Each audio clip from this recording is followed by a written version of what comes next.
কাল আমাদের এই ওয়াটার ট্রিটমেন্ট প্ল্যান্ট ওপেনিং হবে, তার জন্য সব সাজানো হয়েছে। এই যে দেখুন বন্ধুরা, হ্যাঁ, এই যে এখানে কোয়ার্টার এক একটা, এটা গোবিন্দ ভবন, এটা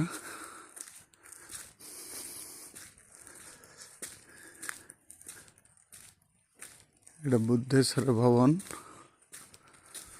আর এইটা হচ্ছে ওয়াটার ট্রিটমেন্ট প্ল্যান্ট। কাল ওপেনিং হবে, তার জন্য সাজানো আছে, সবাই ভালো করে দেখে নিন। এই দেখুন, ভিতরে ঢুকছি না, কাল নতুন ভিডিও নিয়ে আসবো। সবাই লাইক, কমেন্ট, শেয়ার এবং কপি লিঙ্ক করবেন ভিডিওটি।